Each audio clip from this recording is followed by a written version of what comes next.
anyone define your limits.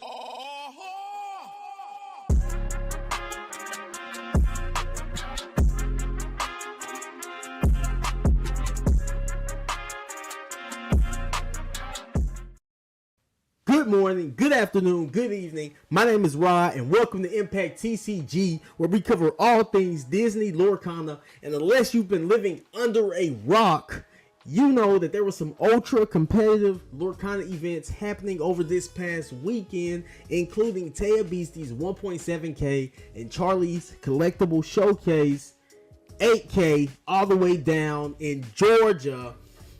So much is happening, like so much is changing, and I love to see the balance in the game. But there are also some tournaments that you probably did not hear about, such as the Greater Memphis Magic Arena's MDA fundraiser event for the 2024 year. And this was a cash prize tournament thrown at my very own LGS. Shout out to the Magic Arena. Shout out to Dan. He runs the store awesomely. Great events, great community.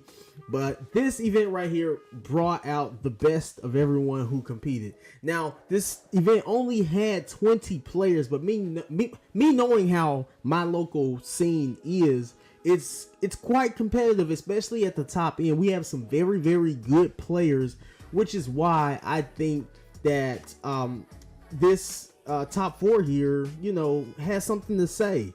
And even though it doesn't match what you might have seen, you know, at Ted Beastie's tournament or at the 8K in Georgia, I mean, if you're looking to play Emerald Steel, start here. And this is just also another, you know, fun example of how different your local competitive scene can look compared to, you know, the media that we see, you know, worldwide, basically.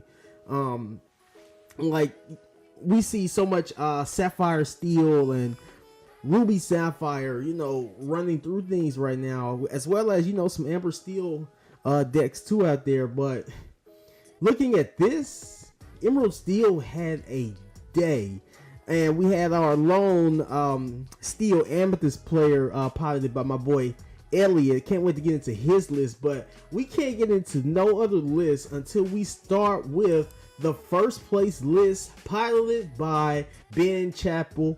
And oh my goodness, look at this. First thing I noticed when I looked at this list was the Lyle Tiberius, the one of. I want to know how, you know, how much of a role this card played in his success on this day. Like, if you don't know, this card is good. This is one of the most underrated cards in the set. And I really feel like Emerald can utilize this card so much more than we've been seeing. Look, this card is good. It is very annoying to get over. But looking at the rest of the list, you know, I also noticed 3 Helga Sinclair here.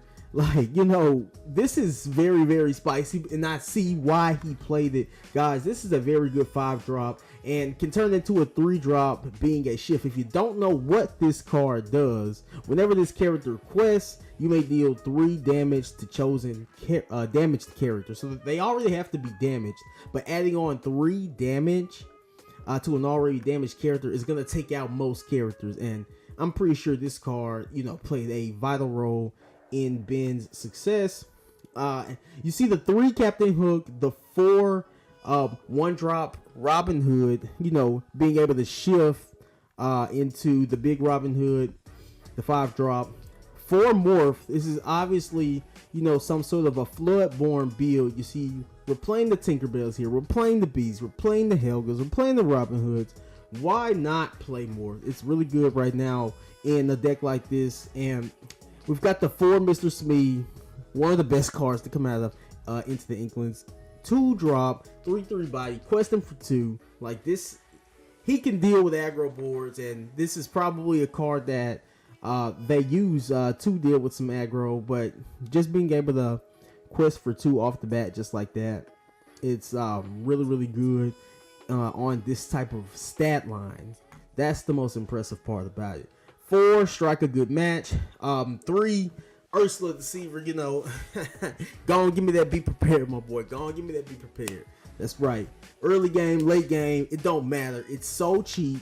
It's 2. It only costs 2. So if you've already got 7 or 8 ink playing this deck, you can play this card first. Look at their hand to see how much you need to know how much you want to commit to the board.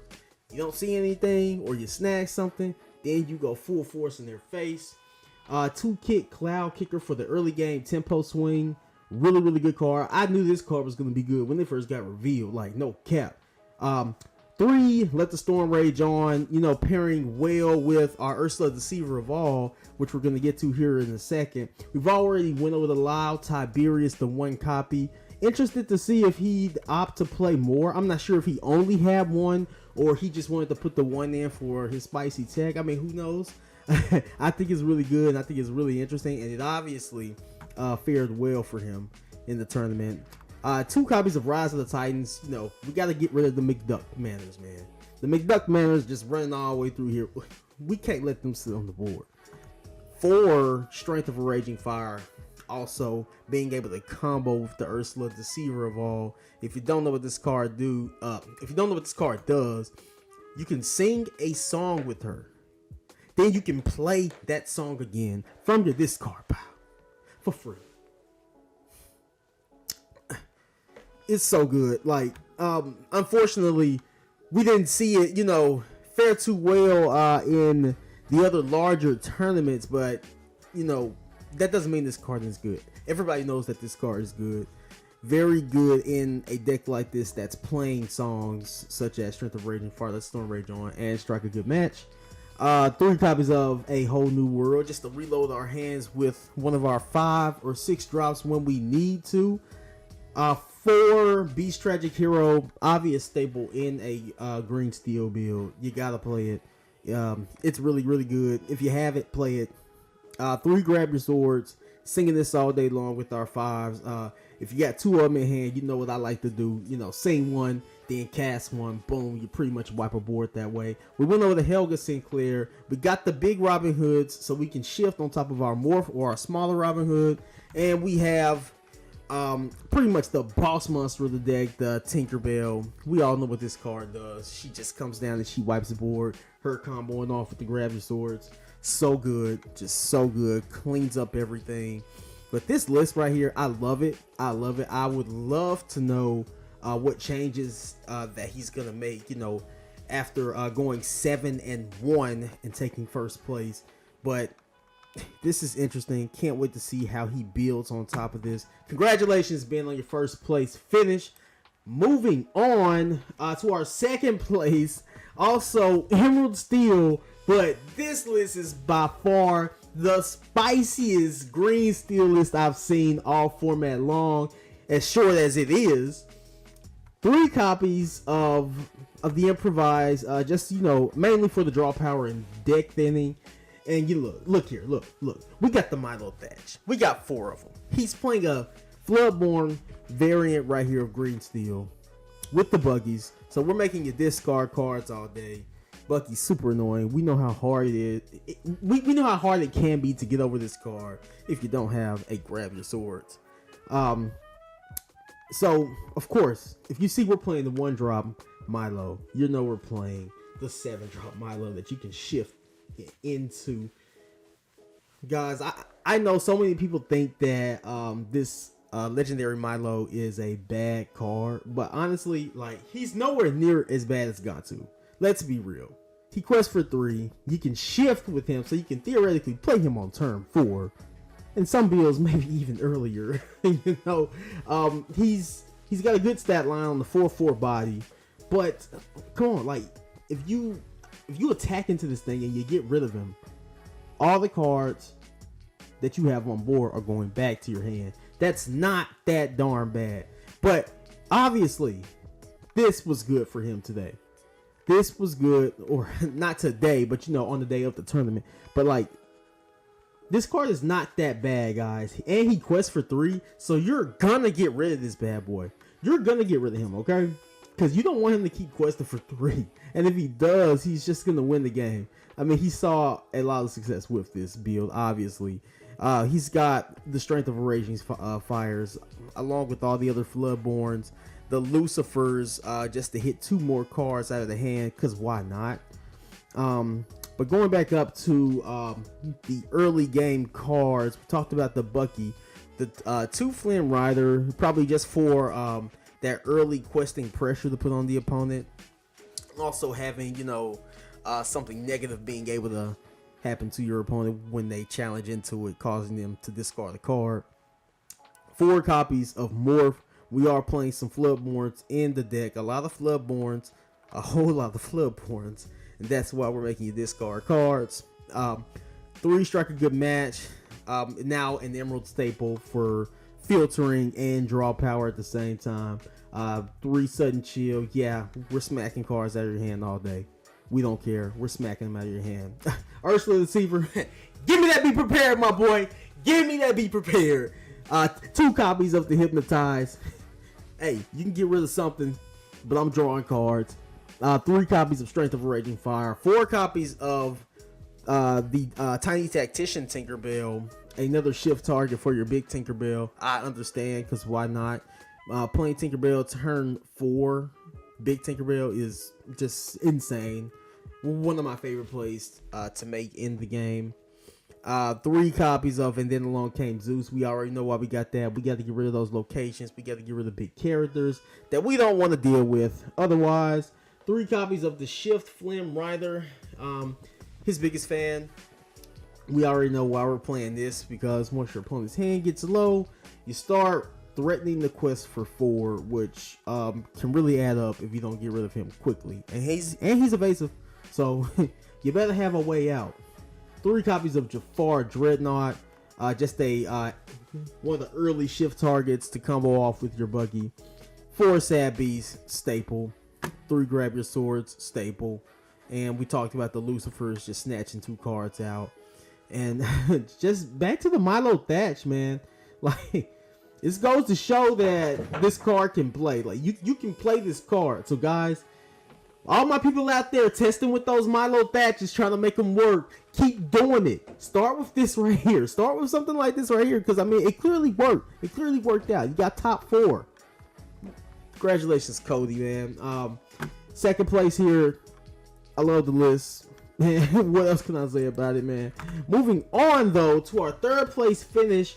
Not Princesses, by my boy Elliot at Locals. Me and Elliot always have some crazy matchups. It's always fun playing against him. And in fact, I played against this build the night before this tournament. I wasn't able to compete in this tournament myself because I had to work, obviously. But I played against this on the night before, and he ended up beating me in time on turn 5. The Jafar got him to win. He got the Jafar down, and he just, gained the lore just by drawing cards, and he was able to beat me on turn 5. Like, and I saw how good that was, and that was in game 3, so super clutch for him. But the deck obviously paid some dividends for him on this day. 4 copies of the Captain Hook, 4 copies of the Robin Hood, 4 copies of Blue Fairy.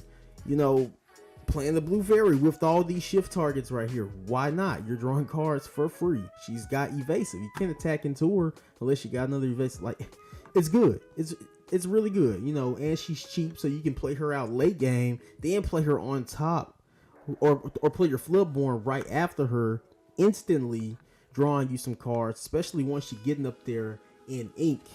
4 copies of the Little Jafar. We obviously want to play some small Jafars to shift into, but this is a really good one to choose to do so, because it gives you a turn 2 play, an early game play on a 3 strength body, and he gets evasive during your turn. So it's a lot of utility with this card. Really good. 2 copies of Benja, getting rid of the items just like he did in the last format. He's still good. We're not seeing too much of him now, but Elliot felt the need to play him, and it obviously worked out just fine for him. 4 Friends on the Other Side, obvious, don't have to explain that one. 1 Smash, interested to see if the 1 Smash was good for him, or if he'd opt to play more or just cut it completely. I'm definitely going to ask him about that. 2 copies of the Tinkerbell for us to shift in, and even, filter cards when need be. 4 copies of And Then Along Came Zeus. 4 copies of Jafar Dreadnought, another Floodborn to play after your Blue Fairy early game. 4 copies of Whole New World. Actually very interesting, just playing this with the Jafar. Like if you've done it, you know how good it feels, and if you've won with the combo, you know how good it feels. It's like, you could almost say, like, what were they thinking making this Jafar card, being able to, combo off so well with one of the most broken cards in Lorcana. It's crazy to me, but I love it though. And, he obviously used this to get some wins, and I saw it firsthand on Friday night. 4 copies of Beast Tragic Hero. We already know why. 2 copies of Captain Hook. Now, we've been seeing this a little bit more come up in this format, especially with the vast majority of aggro decks that we're starting to see a lot more now. He's pretty much, a no touchy for aggro decks, especially characters of those, smaller costs. 4 grab your swords, saying this with your characters and hard casting it all day, every day. 4 copies of Big Robin Hood, 3 copies of Tinkerbell Giant Fairy, 2 copies of Yzma, our removal piece. Very, very good card to utilize. You can use it for yourself too, just to draw cards. And probably the best card in the deck, aside from the Whole New World itself, Jafar, Striking Illusionist. It's, it's an awesome card. What can I say about it? Like, just being able to gain all this lore just from drawing cards. Like, and this is exactly what an Amethyst Steel list wants to do, is draw cards anyway. Whether it be with, this type of engine, or even, the bounce package. Purple just draws cards, and this card here, it abuses it. Congratulations, Elliot, man. Can't wait to play against this again. I'm gonna be really excited. Now, last but not least, our 4th place Poor Man's Discard by Camille Gumbos. This deck is very interesting because I'm not sure if he just played what he had, but guys, if you're ever wondering, how to still compete at a high level without having every single card in the game at your disposal, just play what you have. I've done it so many times. Like, I may, have 3 copies of a really good card in my deck, but I really want 4. But replacing it with a smart replacement is not a bad idea. It's nothing wrong with that. Play what you have. And like I said, I'm not sure if Camille did that, but he definitely, has some interesting numbers. Starting with the 4 copies of the Captain Hook, 2 Cursed Merfolk. I'd love to wonder if he would want to play more copies of this. 4 copies of Bucky, 4 copies of the 2-drop Jafar, 1 copy of Morph. Interested to see if this is all he had, but either way, it had to put in some type of work. I mean, he got 4th place. 4 copies of Sudden Chill. We're discarding cards all day. 4 copies of Ursula the Deceiver. Give me that Be Prepared, my boy. Give me that Whole New World. 1 copy of Benja Item Removal. 4 copies of Let the Storm Rage On.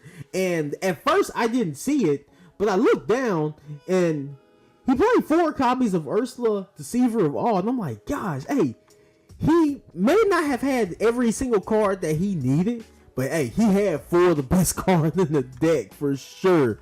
And you could tell that he attempted to build the deck around it as much as he could by, maxing out on the Let the Storm Rage Ons, maxing out on the Sudden Chills, and just being able to sing those, probably, was really good. I mean, if you sing Sudden Chill with the Ursula, I mean, you're discarding 2 cards from your opponent. Is that not good or what? But yeah, man, he had the 2 copies of the Prince John, 2 copies of Rise of the Titans. I'm sure this is probably the number that they would keep playing. Maybe not, maybe 1 more, maybe a 3. I mean, You can honestly play almost any number of Rise of the Titans. The card is just good. 2 copies of Smash, really good card. We love it. 1 copy of And Then Along Came Zeus. I'd love to know if this 1 copy was enough or if they would opt to play more. And 4 copies of the Donald Duck Perfect Gentleman. 4 copies of Jafar Dreadnought. 2 copies of Grab Your Sword. 3 copies of Helga Sinclair. There's another Helga Sinclair, people. Look, this card is good. Pew, pew, pew. 3 damage like that. Like, come on. Like, it's taking something out. It's taking something out. And this card deals with aggro. 4 copies of Big Hercules and 4 copies of Big Tinkerbell. Like, looking at this list, I can tell that it gave people some problems. I mean, because it just looks like Camille just played good cards. Just play good cards. Like, looking at this list, even at the ratios, like, I can tell that this deck can perform. This lets you know, guys, play what you have. Like, it don't matter if you don't have every copy of your Beast Tragic Hero. Yeah, we all want to play 4. Duh. But if you only got 2, play the 2. That's okay. I played 2 Tragic Heroes until I got 3. And I still don't even have a 4th one. And I've been playing with my 3 Beast Tragic Heroes. Yeah, I could go buy one, but hey, the 3 have been working out just fine for me. And I just replaced it with smart options. I love the way this deck looks. Congratulations on your top 4 finish, Camille. And Dan, thank you so much for hosting these types of tournaments at the Memphis Magic Arena. We have so much fun there. We love it. And guys, if you love this content here and if you want to see more just like this, don't forget to like and subscribe to the channel. Once again, my name is Rod. And before I leave, I must say every single time, whatever you do, wherever you go, always make an impact. See you on the next one.